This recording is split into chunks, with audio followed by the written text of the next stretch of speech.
ሰላም የቃና ዜና ቅምሻ ነው። የዕለቱ ዋና ዋና ዜናዎች። የኢትዮጵያ ሰብአዊ መብቶች ኮሚሽን ኢሰመኮ የሰብአዊ መብቶች አያያዝና ጥበቃን በተሻለ መንገድ ለመምራትና ለመተግበር የሚያግዝ የመግባቢያ ስምምነት ከ3 ተቋማት ጋር ተፈራረመ። ኢሰመኮ ስምምነቱን ከፌዴራል ሕግና ፍትህ ኢንስቲትዩት፣ ከጀስቲስ ፎር ኦል ፒኤፍ ኢትዮጵያ እንዲሁም ከሴንተር ኦፍ ጀስቲስ ጋር መፈራረሙን ትላንት ባወጣው መግለጫ አስታውቋል። የሰብአዊ መብቶች ጥበቃና የማስፋፋት ስራን ለማጎልበት እንደሚያስችል የታመነበትን ስምምነት የኢሰመኮ ዋና ኮሚሽነር ብርሃኑ አዴሎ የተቋማቱ የሥራ ኃላፊዎች ጋር ተፈራርመዋል።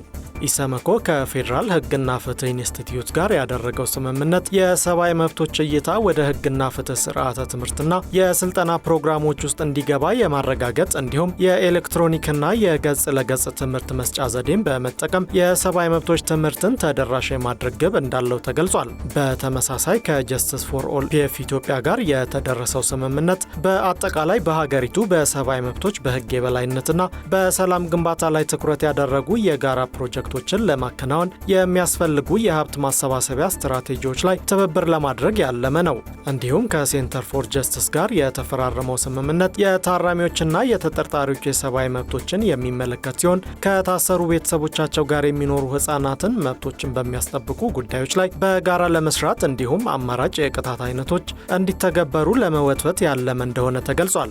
የኢሰመኮ ዋና ኮሚሽነር ብርሃኑ አዴሎ ተቋማዊ ነጻነትና ገለልተኝነትን ጠብቀው የተዘጋጁና የተፈረሙት የጋራ መግባቢያ ሰነዶች በሙሉ ኃላፊነት እንዲተገበሩ ሁሉም የበኩላቸውን እንዲወጡ አሳስበዋል። አክለውም ኢሰመኮ በ3ቱ ተቋማት የተፈረሙት የመግባቢያ ሰነዶች የሰብአዊ መብቶች አያያዝና ጥበቃን በተሻለ መንገድ ለመምራትና ለመተግበር የሚያግዙ መሆናቸውንም ገልጸዋል።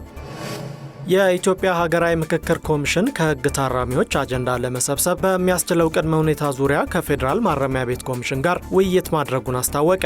ለሀገራዊ ምክክር ግብዓት የሚሆኑ መረጃዎችን ለመሰብሰብና መረጃው ለሌላቸው የፌዴራልና የክልል ታራሚዎች መረጃው እንዲኖራቸው ውይይት ማካሄድ አስፈላጊ መሆኑን የኮሚሽኑ ቃል አቀባይ ጥበቡ ታደሰ ገልጸዋል። በዚህም ኮሚሽኑ ከህግ ታራሚዎች አጀንዳዎችን ለመሰብሰብ በሚያስችለው ቅድመ ሁኔታ ላይ ከፌዴራል ማረሚያ ቤት ኮሚሽን ጋር ትላንት መወያየቱን የፌዴራል ማረሚያ ቤት ኮሚሽን በፌስቡክ ገጹ ያወጣው መረጃ ያሳያል። በውይይቱም የምክክር ኮሚሽኑ በምክክር ሂደቱ በየደረጃው መሳተፍ ያለባቸው ሁሉም የህብረተሰብ ክፍሎችና ባለድርሻ አካላት እንዲካተቱና በሚገባው ልክ ተሳትፎ እንዲኖራቸው ለማድረግ ትኩረት ሰጥቶ እየሰራ መሆኑንም ቃል አቀባዩ ተናግረዋል። በቀጣይም ከህግ ታራሚዎችና ከቀጠሮ እስረኞች ጋር ውይይት እንደሚካሄድ አክለው ተናግረዋል። የፌዴራል ማረሚያ ቤት ኮሚሽን የጥበቃና ደህንነት ዘርፍ ምክትል ኮሚሽነር ጀነራል ተክሉ ለታ በበኩላቸው በማረሚያ ቤት ያሉ የተለያዩ ልዩነቶችና የጾታ ስብጥሩን የጠበቀ ሁሉንም አካታች የሆነ ውይይት እንዲካሄድ ከሀገራዊ ምክክር ኮሚሽኑ ጋር በትብብር እንደሚሰሩ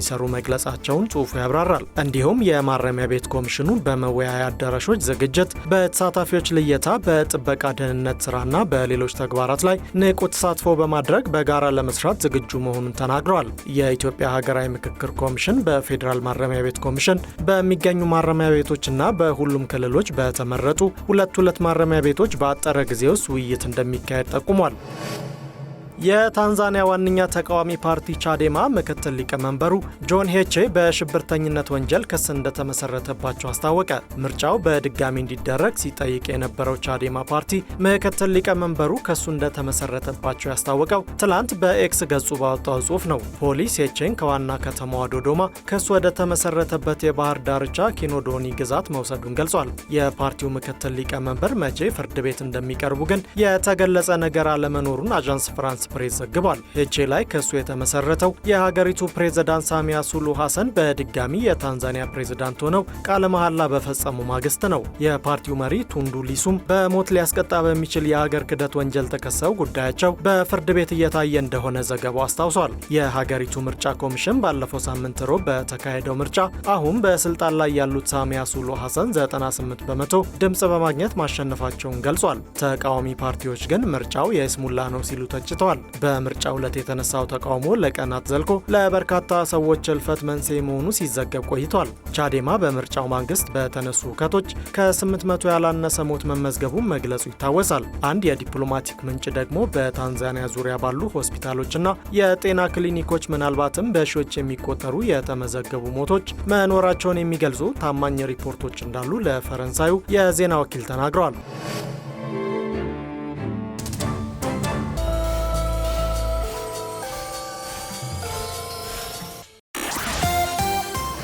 ኢትዮጵያ ከቻይና ጋር የዓለም ንግድ ድርጅት የአባልነት የሁለትዮሽ የገበያ ድርድርን አጠናቃ መፈራረሟ ተገለጸ።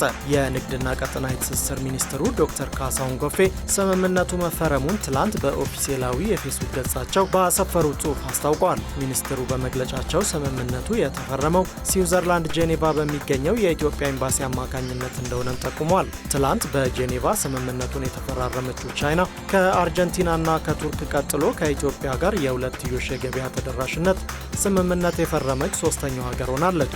ኢትዮጵያ የዓለም ንግድ ድርጅት የአባልነት ድርድር አካል የሆነውን ይህን የሁለትዮሽ የገበያ ድርድር ከቱርክና አርጀንቲና ጋር ባለፉት ሳምንታት መፈራረሟ ይታወሳል። ዶክተር ካሳሁን በመግለጫቸው ከሌሎች ሀገራት ጋር ተመሳሳይ ድርድሮችን የማከናወኑ ሂደት በመፋጠን ላይ እንደሆነም ጠቁመዋል። እንደ አውሮፓውያን አቆጣጠር በ1995 የተመሰረተው የዓለም ንግድ ድርጅት አሁን ላይ የአባል ሀገራቱ ቁጥር 166 ደርሷል።